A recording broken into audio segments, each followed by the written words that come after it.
Now listen to me, and never forget it. Crime is a sucker's road, and those who travel it wind up in the gut of the prison or the grave. There's no other end, but they never learn. It was ugly from the start this time. Vicious blackmail that mushroomed into murder, and all because a wild artist on a hilltop, a man in a wheelchair, and a red-haired manicurist were held too tight together by one small ebony link.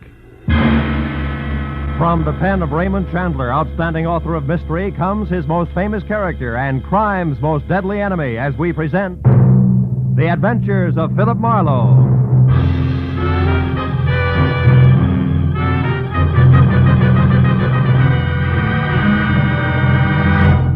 Now, with Gerald Moore, starred as Philip Marlowe, we bring you tonight's exciting story, The Ebony Link.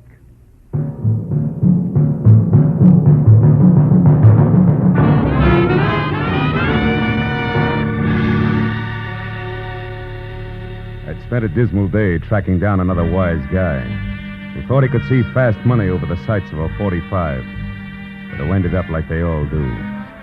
He was flat on his face in an alley, his life dripping into a sewer. It was what he deserved, and the only feeling I got from it was that I wanted a bath bad. So I went home, but when I stepped out of the elevator and started down the hall, I knew I'd have to postpone it. Because leaning on my doorbell was a redhead who looked very good from a distance. But she lost ground with every step I took, because the closer I got, the more I saw of a mouth shaped by indecision, of eyes that were nothing but mascaraed caginess and shallow green, and flashy clothes that carried the kind of bargain basement label you can't tear off. Good evening. Looking for me? Yeah, you're a private detective named Marlowe. I am. Come on in. Have a chair, miss. Johnson, thanks. What's your difficulty, Miss Johnson? Oh, it's not me. It's my sister up in Santa Barbara. Can you go there right away, 812 Seaview Road? Maybe you should tell me what it's all about, huh?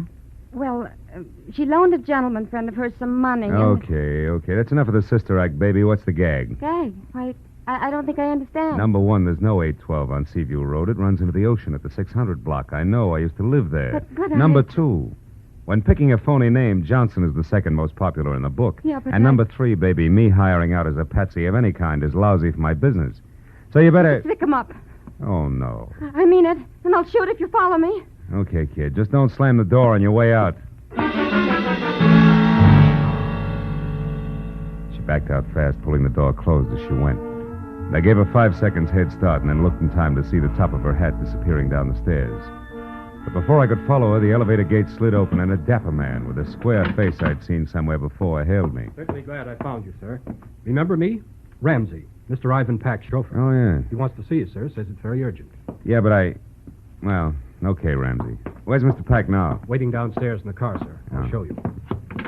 We tried your office first, but it was locked. We're afraid you might have gone out of town. You aren't going, I hope. No, but it was close. By the way, how is Mr. Pack these days? Still confined to his wheelchair? Yes, sir. But he gets around fairly well with me to help him, of course. Mm-hmm. What's the matter, Mr. Marlowe? Looking for someone? Not exactly, Ramsey. Chances are she ducked out the back way and still running. Oh, I beg your pardon, sir. This way, Mr. Marlowe. Here we are. Oh. Hello, Ivan. Get in, Marlowe. Thank goodness we found you. Well, just drive around the block, Ramsey. He said it was urgent. Is it really that bad? Yes, it is. Roll up the glass there, Marlowe. It's best if even Ramsey doesn't hear this. Okay. That's it. Marlowe, I'm being blackmailed again. Huh? It happened 6 months ago for $10,000. This time it's $50,000. Brother. What have they got on you, Ivan? What's the lever? The lever is that I happen to love my wife, Leona. That I happen to feel it's my duty as a husband to protect her reputation and shield her from heartbreak. I still don't get it. Marlowe, I tell you this because you're the only person I can trust. Leona spent a year in prison back east when she was a kid, but that's nothing to be ashamed of all your life. I know. Take it easy. I'm sorry. Bluntly, I can't afford to throw that much money away. On the other hand, if I don't pay, they threaten to expose Leona as a jailbird. She couldn't stand that, Marlowe. Mm-hmm. I know her. She ran away the first time this happened. She said she wouldn't be that kind of burden to me. If she finds out about this new demand, she may do something even more desperate. Blackmail's always tough. Who's doing it? I don't know. More, all we have to go on is this letter. Let's see it. Here. It's got an L.A. postmark. The stationery is a high grade that doesn't match that cheap envelope. Mm-hmm. The top of the page has been cut off, see? Yeah. Strange backhand, too, huh? Hey, this demands a payoff by 12:30 tonight. Why didn't you give me more time? I just got the letter this afternoon. No.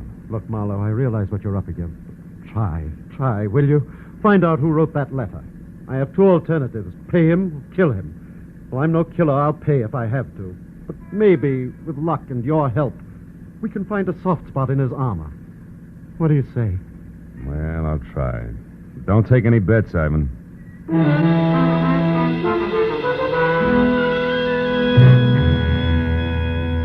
Ivan said he'd be in his office all night, then dropped me off at home where I got in my own car, pulled around a big gray sedan in the driveway, and hauled a small sample of the blackmail stationery into the police lab.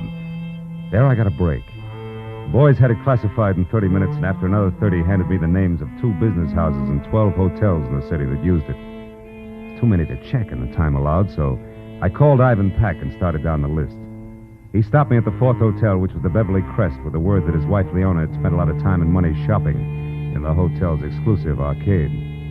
So I drove out to the Beverly Crest, watching a big gray sedan in my rearview mirror most of the way. But in the hotel, I killed another hour drawing blanks, even at the writing room blotters. Until, on the way out, I got another break.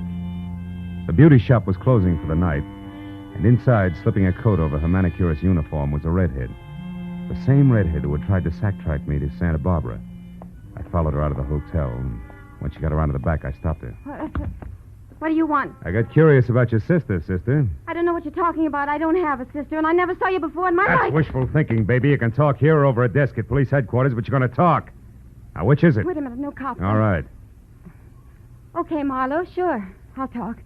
I got a sister in Santa Barbara, all right. She's a mermaid. She comes up once a year to fish for seagulls, and she wanted you to bait the hook. Come on. Straighten it out. You're smack in the middle of a lot of trouble, and it's getting deeper fast. Believe me. No, I'm not, wise guy. You're in the middle. In fact, you got trouble right behind you. Stop. Oh!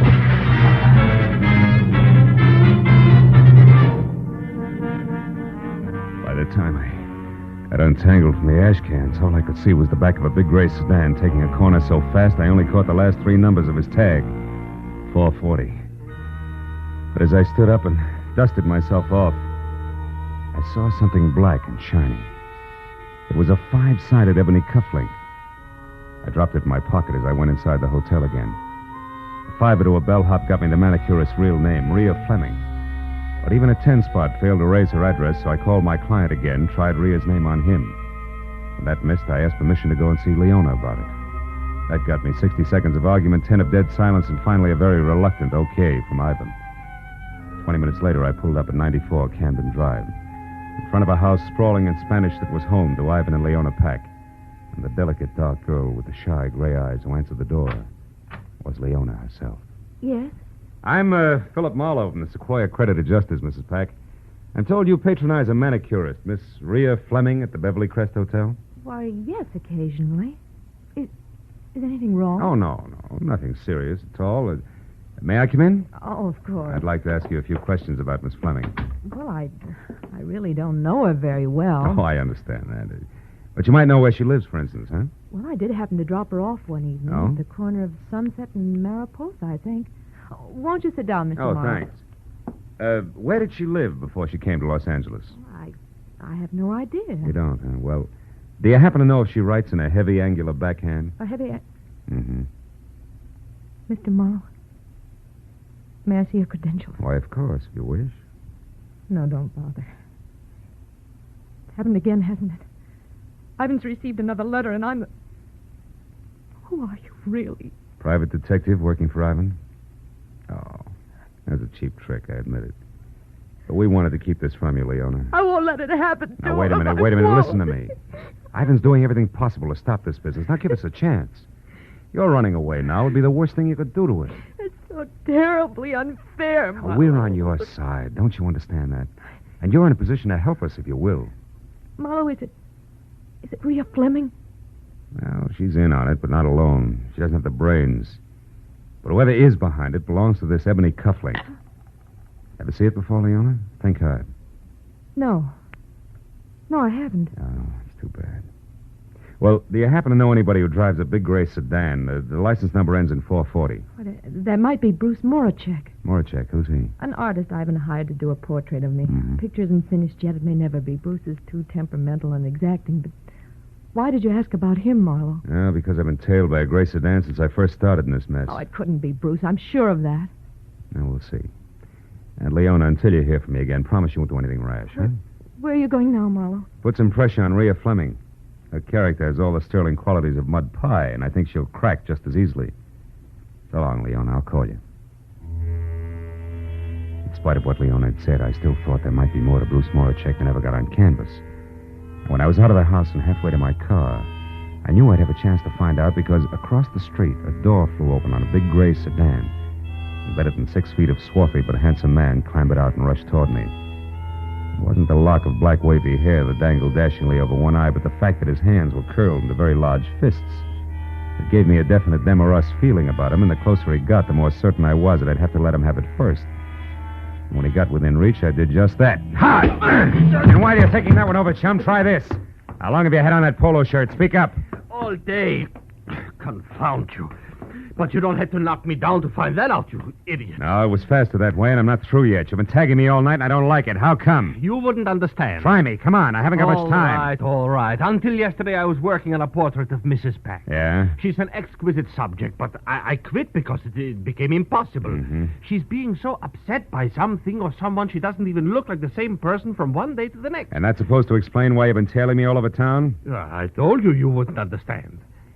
A portrait artist is not only a painter. He isn't, huh? He must be a psychologist, a doctor, even a detective, if necessary, when his subject's beauty is being destroyed before his eyes. Oh, come on. It's true. Hey. So I followed Mr. Peck to you and you to the Beverly Crest Hotel because you are up to something. I want to know what it is. Mm-hmm. Naturally, it wasn't you who put the slug on me at the hotel, huh? The what? The slug. Slug. No. I saw you walk around to the back, but the time I got there, a car was driving off. I thought you were in it, so I tried to follow, but I lost it. Yeah? And then I came up here. Well, let me tell you something, Moracek, for your own good and your subjects. If you're on the level, go home, and if you're not on the level, brother, you better get out of town while you still can. Good night! I looked back just before I turned the corner, and Moracek was still standing where I'd left him. So I drove out to Sunset and down to Mariposa, where I parked, and started walking. And I was more than an hour ringing doorbells, interviewing kids, husbands, and homemakers, and running down false leads before I finally found the mailbox labeled Rhea Fleming, Rear, in a brown stucco 2 blocks south. I hacked my way through the underbrush hugging the front house to a converted guest cottage in the back numbered 8811. I didn't bother to knock. I just walked in. Hey, darling, I was beginning to think you'd never get... Marlowe, get out. Get out of here or I'll scream. I scream louder. Who's the boyfriend you're expecting, Rhea? I don't have a boyfriend. It wasn't your grandfather that piled me up at the hotel tonight, baby. It's your last chance. Who was it? I don't seem to recall the incident you refer to, Marlowe. Now, listen, jerk. You're in a rotten blackmailing game right up to your earrings. And what's more, your extortion letter went through the mail. Did you get that? That's a federal rap. You can't beat it. I'm going to see that you don't because I'm sick and tired of fooling with you. You're too stupid to realize when you're licked. Federal rap. I didn't know that, Marlowe. Who are you calling? Cops, of course. I'm through. I'm putting you out of circulation right now. No, wait. Don't do that. I'll tell you who's with me. Okay. It's... No, I can't. Rhea, come back here, you fool! No. Rhea! Holy smoke. Rhea, who was it? Who did this? Gee, I didn't figure it'd go this far. I just didn't realize. No, I guess you didn't, baby. One down and one to go.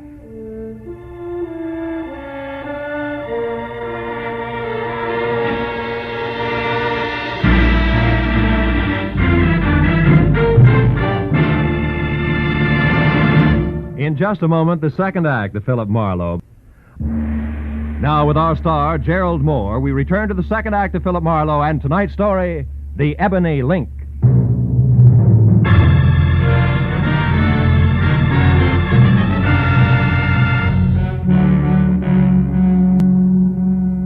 As Rhea Fleming's face relaxed in death, the gaping, frightened people who make up every street scene began to gather.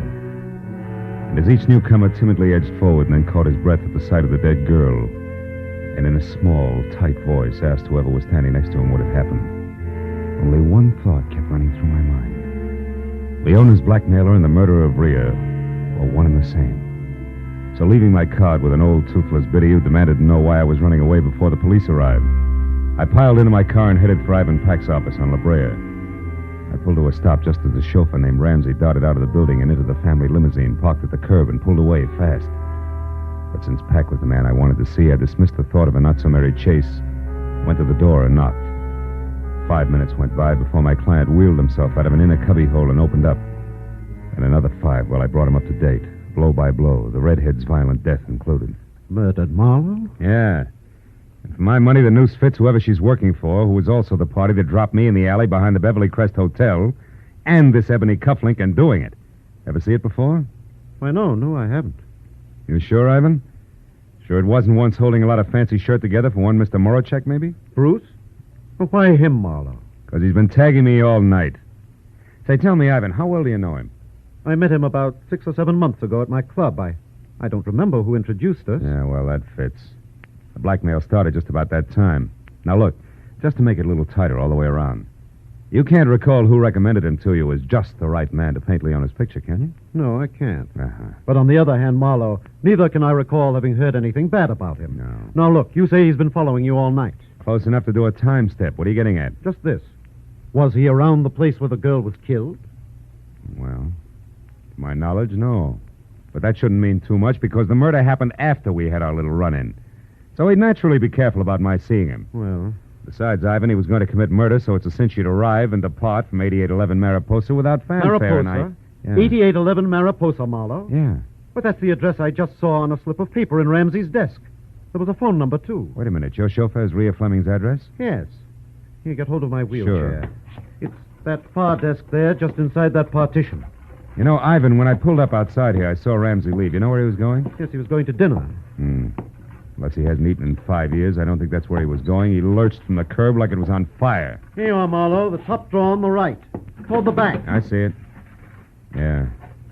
8811 Mariposa, all right. Phone number and nothing else except this. What did you find, Marlowe? A cufflink, Ivan, twin to the one in my pocket. And maybe a murderer who isn't named Moracek. You mean Ramsey? Yeah. Oh, no, that couldn't be. Why not? Ramsey's been here with me for the past 2 hours. So you mustn't discount Moracek or anyone else just because of this cufflink and the address. Well, in that case, no. But I can include Ramsey along with the late Miss Fleming as at least one accomplice on what's fast getting to be a very elaborate setup. Ivan, do you know where Moracek lives? Yes, at his studio. Lookout Mountain Road, just off Laurel Canyon Boulevard. Laurel Canyon. Well, I don't know the exact address, but you ought to be able to get that from Leona. Yeah. Well, I'll get in touch with you later, Ivan.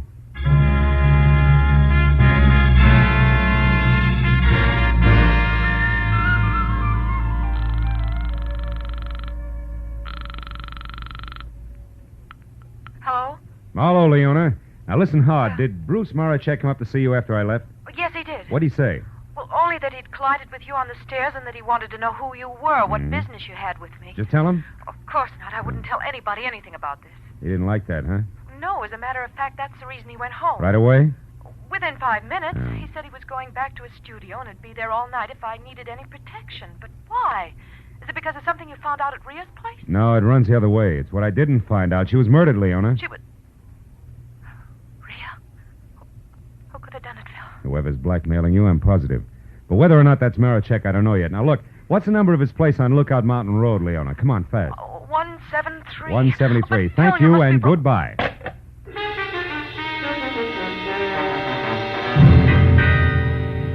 I was 20 minutes wriggling through the thick Hollywood traffic to Laurel Canyon, then another 10 climbing Lookout Mountain Road, which was an abrupt spiral of macadam that belonged in the Alps.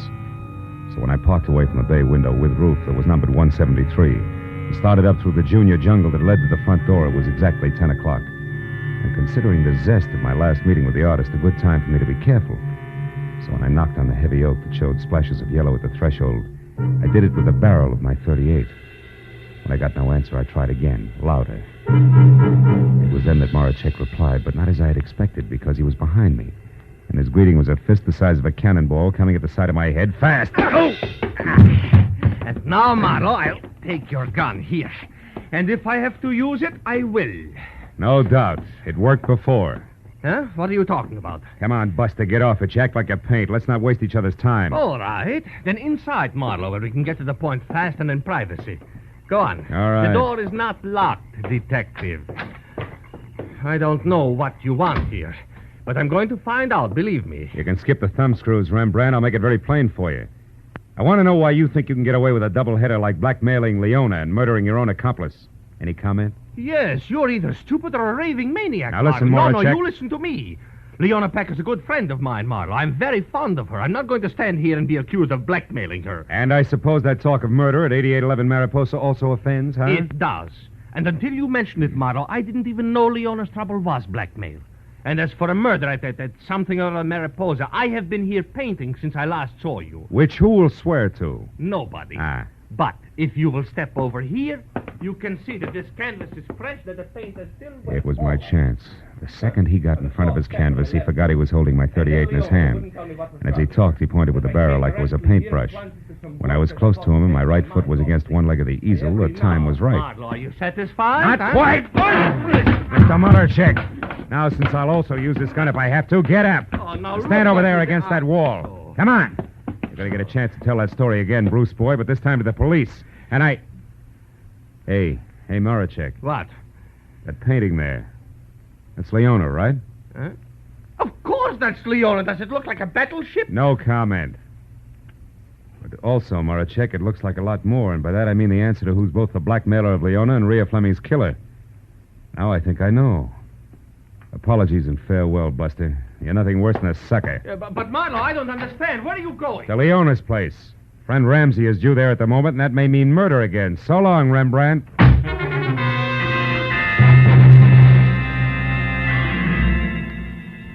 Once I was off the mountain, back onto Laurel Canyon, then over to Sunset, and pointed toward Beverly Hills and Leona's house on Camden Drive. I kept my right foot heavy on the accelerator and my mind working just as fast. Because no matter which way I added things, I was still basing a lot on a little, and a few important points shy of figuring the whole deal. And 5 minutes later, when I was parked and walking toward the door of number 94, nothing was any clearer. But then, it didn't seem to matter because when I glanced in a side window as I reached for the doorbell, I saw Leona sitting alone on the edge of the couch like it was going to blow up any minute. Her face, which was frozen in the half-crazed expression of the condemned man watching his executioner sharpen an axe, told me that Brother Ramsey was already present, and probably out of my view with at least a gun in his hand. But since I'd gone this far on what I knew to be a very sorry case, I decided to play it chin out and hand tight over 38 in pocket. Who is it? It's me, Leona, Marlowe. Oh, 1 minute, Marlowe. I look a sight. Not a bad one, though. Alone? Yes, come in, won't you? I've been expecting you. Yeah. Well, I just left Moracek, Leona. I was wrong about him, being your blackmailer, I mean. Of course you were. That's what I tried to tell you on the phone, Phil. What finally convinced you? A picture. You mind if I sit down? I've been doing a lot of running around tonight. Oh, of course. What picture, Phil? Oh, the one he did of you. I can't say much for it, though. No, it isn't too good, is it? But... How'd it tell me the boy genius, wasn't it? Yes, I'm interested. Oh, you should be, Leona. It was a blouse you had on, remember? A white one with cufflinks. Cufflinks? Ebony ones, like this. One I showed you when I was here earlier. One you said you didn't recognize. The one out of the set you must have given Ramsey as a present after Bruce Moracek was through painting your picture. The one that says the blackmailer of Mr. Ivan Pack is you, Mrs. Ivan Pack. No. And you killed Rhea Fleming, too. No, you're wrong, Marlowe. Why would I kill Rhea? For the same reason you denied recognizing the cufflink. You didn't want me to get to Ramsey, so you killed Rhea before she could name him when I was at the cottage. And then you still couldn't get me to Ramsey because if I pressured him enough, I'd have to find out his game was cutting in on you. Because he knew you were blackmailing yourself. I heard enough. You're smart, Marlowe, very smart. But how do you think you're going to prove all this? How? Answer me. All right. Ramsey figured you killed his girlfriend, Rhea. We sent him flying up here from Ivan's office to demand a bigger cut, or maybe all of the 50 grand. Now that you've graduated from blackmail and murder, I've been waiting and watching for him to make a move. Marlowe, you're But wrong. since he hasn't, Leona, he must be dead. Here, in this house, probably in this room. And that Mrs. Pack you won't be able to explain away. Now, where is he? Where, Leona?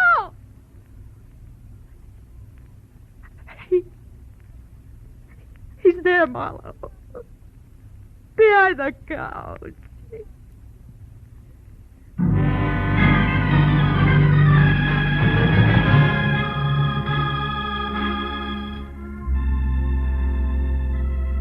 I called Ivan Pack and told him he wouldn't have to pay the blackmail money and why.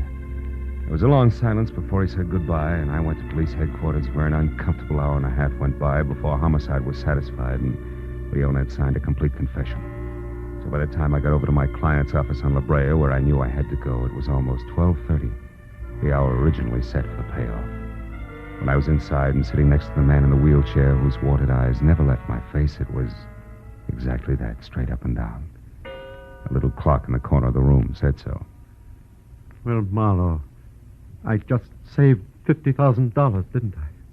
Maybe a little more than that, Ivan. Maybe unhappiness for years to come, huh? Yes, I suppose so. Leona wanted two things, Ivan. Your dough and Bruce Moracek. She didn't get either one. The $10,000 you paid the first time and the money she was going to get tonight would be a bait to catch a starving artist. But I was wrong about him. He wasn't interested, except as an artist. And your chauffeur and your wife's manicurist knew enough between them to try to get a piece of that dough for themselves. Yes, I owe you a lot, Marlowe. Oh. After all, I just said I saved $50,000, didn't I? Even though I lost a wife. Good night, Marlowe. I'll talk to you tomorrow. Sure. Night, Evan.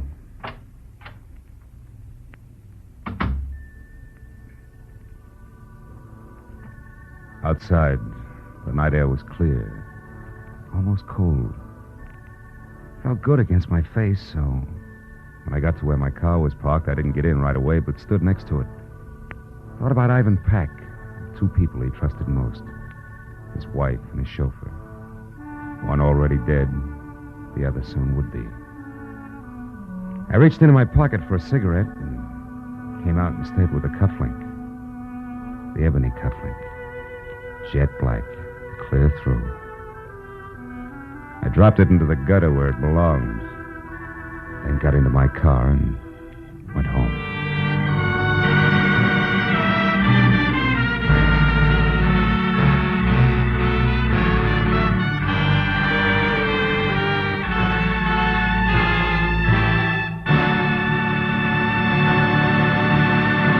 The Adventures of Philip Marlowe, created by Raymond Chandler, star Gerald Moore, and are produced and directed by Norman MacDonald. Script is by Mel Donnelly, Robert Mitchell, and Gene Levitt.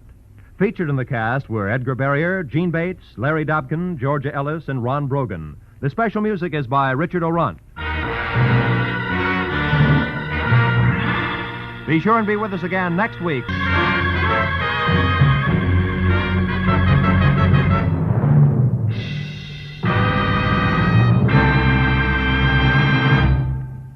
This is Roy Rowan speaking.